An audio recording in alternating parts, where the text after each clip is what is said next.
Profesor de juveniles. Miren las ganas que tengo, gracias a todos los juveniles.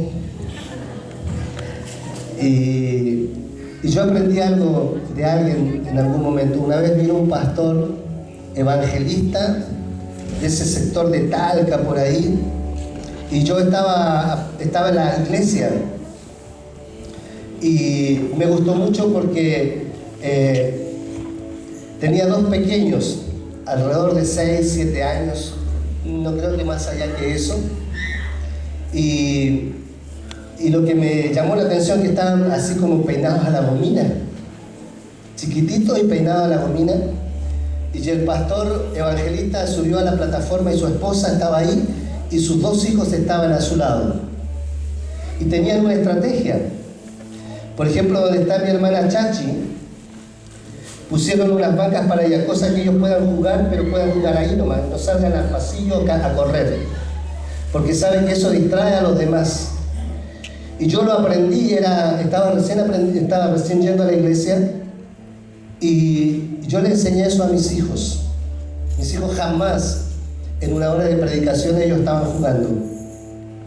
Y aunque pareciera que era como muy formal, pero era importante porque lo que sembramos hoy, cosechamos mañana. Amén. ¿Aló?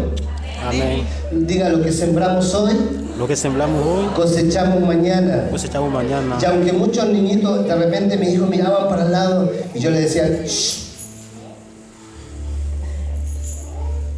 Y el Señor hoy ya le ha abierto puertas. Es importante formar. Hay una desformación hoy día dentro de la sociedad, pero nosotros necesitamos reeducar a nuestros hijos. Amén. Amén. Que se puso pesado el pastor, ¿no? Pero necesitamos formar a los padres y necesitamos formar a nuestros hijos. Si los padres no forman, no pueden formar los hijos. Es importante eso. Y yo doy gracias al Señor por lo que hoy hicimos en este lugar. Y creo que es a dos. Yo le dije que iba a hablar hoy día acerca de propósito. Quiero hablar acerca de familia, quiero hablar acerca de establecerse. Dígale a su hermano de al lado, hoy me voy a establecer.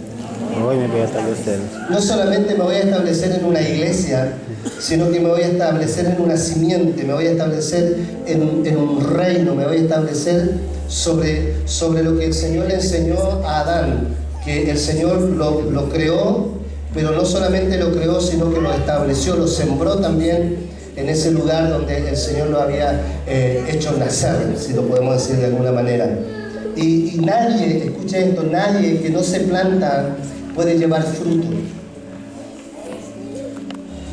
Si usted no es un buen padre, usted jamás va a poder tener buenos hijos, porque lo que nosotros sembramos, eso nosotros también cosechamos.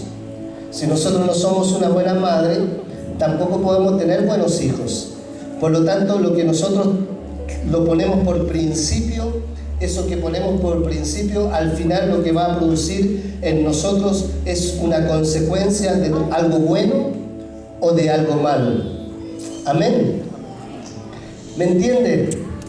¿Me entendí?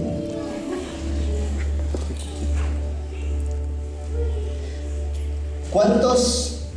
Voy a hacerle una pregunta. ¿Cuántos de los que están hoy acá creen tener propósito en Dios? Levante su mano, por favor. Vuelvo a repetir la pregunta. ¿Cuántos creen de los que están hoy acá que tienen propósitos en Dios? Amén. Amén. Y no estoy hablando simplemente de propósitos que voy a ser evangelista, que voy a ser pastor, que voy a ser maestro, que voy a ser, no sé, profeta, que voy a ser apóstol, sino que el Señor dice en su palabra de que Él nos estableció a nosotros de antes de la fundación del mundo, estableció para nosotros un plan especial, un plan que nadie más que tú lo puedes realizar. Amén. Mire, alguien dice, mira, si tú no haces esto, lo va a hacer otro, sí, pero nadie lo va a hacer como Dios lo planeó contigo. Aunque el hombre o la mujer sea 10 veces mejor o más capacitada que tú, el plan que Dios tiene contigo absolutamente nadie más lo va a hacer como lo definió el Señor en tu vida. Por eso tú tienes que tener la relevancia y la importancia de que cuando nosotros estamos plantados sobre algo, lo tenemos que hacer al menos de la mejor forma posible que nosotros lo podamos hacer, porque eso producirá en nosotros un conocimiento, pero también producirá en nosotros un fruto, y que ese fruto al final del camino va a traer bendición sobre nuestras vidas. Amén, ¿está conmigo en eso? Amén. Amén. Bueno, sí, sin duda alguna que cada uno de nosotros tenemos propósitos en Dios, y no simplemente son propósitos iglesias, sino que Dios tiene diseños que Él tiene establecido para que nosotros vayamos y tomemos todas las áreas de la sociedad en la cual el Señor quiere movernos. Por eso yo le decía a aquellas hermanas que estaban acá adelante, de que los Estados Unidos usan los oficios, usan las profesiones para insertar el Evangelio del Reino. Mientras yo estaba sentado ahí, pensaba en eso un poquito mientras adorábamos. Y eso no se parece mucho a la política, hermano. No se parece mucho a cómo los políticos trabajan también, quizás de repente muy subterráneamente, y de repente aparecen en la plataforma y ya está todo listo, todo establecido. Díganle a su hermano al lado, son estrategias que muchas veces la sociedad tiene para establecer algo y caminar sobre ese algo. Muchas veces la iglesia se lo pasa en la iglesia 10 años y todavía no saben para dónde va la micro, para dónde apuntar. Entonces, necesario de que nosotros lo alabemos, que nosotros lo exaltemos, que nosotros recibamos del Señor, pero que nosotros también nos podamos capacitar de tal forma y de tal manera que cuando nos llegue el tiempo y la hora que Dios tenía asignada de antes de la fundación del mundo, nosotros estemos listos y preparados para tomar la posición en la cual Dios quiere que nosotros caminemos. Amén. Amén. Amén. Se fue la iglesia. Amén. Amén. Así que dile a tu hermano de al lado, te tocó a ti. Te tocó a ti. Pero también a ti, dile. Propósito. Esa palabra me da vuelta a mí casi todos los días de la vida. ¿Qué significa propósito? Dice que propósito es el objetivo que se quiere alcanzar. ¿Usted tiene algún plan en su vida? Amén. Levánteme la mano. Todos no van a levantar por ni nadie decir yo que no tenga plan. ¿Cuántos tienen planes para el hoy, para el mañana y para 5 para 10 años más? Todos. Sí, de alguna manera todos tenemos planes, pero conforme a nuestras ideas, no conforme al plan de Dios. Y eso es lo que hay que tener cuidado. Una meta, también propósito, es una meta a lograr. Escucha esto, Dios nos diseñó a cada uno de nosotros para realizar algo en la vida. Y muchas veces en ese algo nosotros fracasamos, porque no estamos tomados de la mano de quien establece los diseños en nuestra vida. Las semanas pasadas les hablé de cómo Jacob, Dios le dio un diseño para que las cabras paran y las ovejas paran, los corderitos conforme al diseño que Dios le había dado.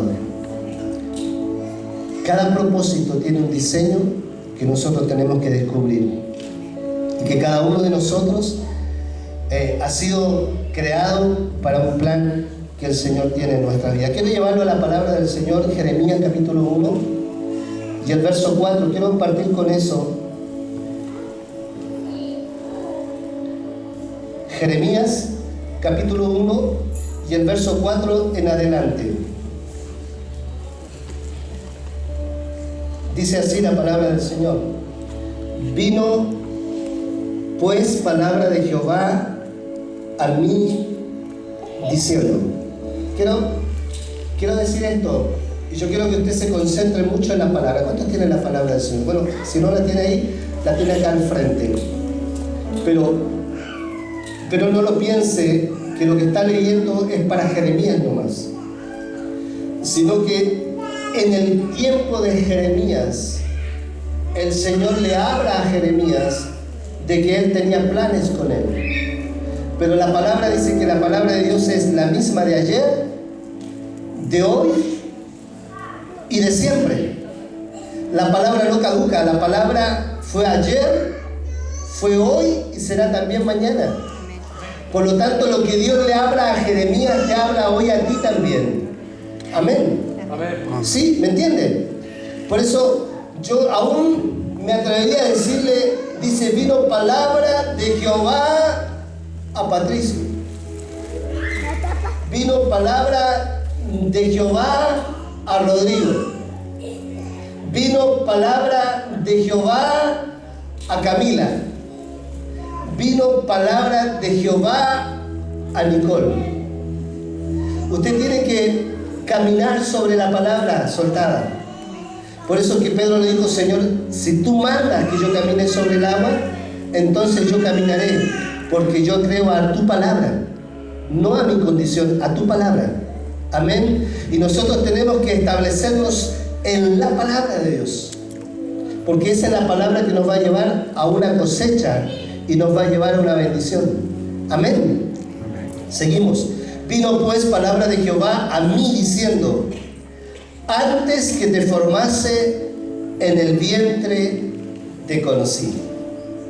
Con eso ya lo trituró a Jeremías. Dile a tu hermano, yo no sabía. Yo no sabía. Que Dios me conocía antes que yo naciera. O sea, desde el vientre de mi madre. Y yo creo de pensar que antes de la concepción del matrimonio, ya el Señor lo tenía planificado. Voy a decir, y lo dije hace un tiempo atrás, y que es como una locura, pero como estamos locos en Cristo, yo se los voy a decir de la manera que yo pienso. Quizás pueden haber algunos detallitos ahí, pero yo pienso de que nosotros estábamos en un lugar y que el Señor planificó que mi mamá y mi papá se enamoraran, se casaran y tuvieran un hijo, porque Dios había planificado de antes de la fundación del mundo que yo naciese, porque tenía un propósito que soltar sobre esta tierra. Y que solamente la unión de mi mamá y la unión de mi papá fue un pretexto para que yo naciese. Porque de antes de la fundación del mundo, de antes que estabas en el vientre de mi madre, te conocí. O sea que el Señor me da la sensación como que pareciera que estábamos en un closet, o sea, allá arriba en los cielos, y al momento que germinó en el óvulo de mi mamá, algo se creó, que venía del corazón del Señor. Y así conmigo como también contigo, dile a tu hermano, eres importante para Dios. Él es importante para Aunque Dios. para el hombre no lo sea, para Dios es importante. Dice, antes que te formase en el vientre, te conocí. Y antes que nacieses, te santifiqué y te di por profeta a las naciones. O sea, dígale a su hermano al lado, por acá está, puede haber un profeta, puede haber un apóstol, puede haber un pastor, puede haber un evangelista, puede haber no sé, un médico, un abogado, un maestro, un oficio cualquiera. Tú estás quizás al lado de alguien que el Señor lo está preparando para cosas gloriosas y para cosas grandes. Amén. Amén. Mire la respuesta de Jeremías, que es como muchas veces la respuesta nuestra. Y yo dije, Señor Jehová. ¿Usted no se da cuenta cuando su mamá le dice, hijo, yo creo que Dios te va a usar grandemente? Y el hijo le dice a su mamá, salva ya que va a ser tanto. ¿Se ha dado cuenta que los padres, nosotros a nuestros hijos le decimos, no, si el Señor te va a usar? va a ser tanto. Jeremías le contesta a Jehová de la misma forma, le dice, Señor Jehová, he aquí, no sé hablar, porque soy, ¿qué le dice? Porque soy niño.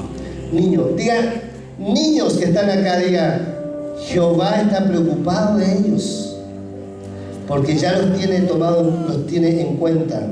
Y me dijo Jehová, no digas que soy niño, que soy un niño, porque a todo lo que te enviare irás tú, y dirás todo lo que te mande. No temas delante de ellos, porque contigo estoy para librarte, dice Jehová. Y extendió Jehová su mano y tocó mi boca. Eso es lo que muchas veces falta solamente en nosotros. Dígale a su hermano de al lado, tengo el llamado, tengo el propósito, tengo el plan, falta que el Señor toque mi boca nomás. Ese es el gran toque de Dios en nuestra vida. Míreme para acá un poquito. Saulo de Tarso, perseguía a la iglesia, perseguía a los cristianos. Conocía la Biblia, pero no conocía al autor de la Biblia. Perseguía al Señor de la Biblia. Cuando él tiene un encuentro con Dios, cuando se le aparece Jesús en el camino a Damasco y el resplandor de luz viene sobre él, y él automáticamente, nadie le preguntó nada, solamente hubo una voz del cielo que le habla y le dice, ¿qué tienes contra mí? Y él automáticamente cambia su posición, cambia su actitud y dice, Señor Jesús, aquí estoy dispuesto. Es ese toque que toca a Jeremías, que le dice el Señor, solamente toca mis labios y mi vida cambiará.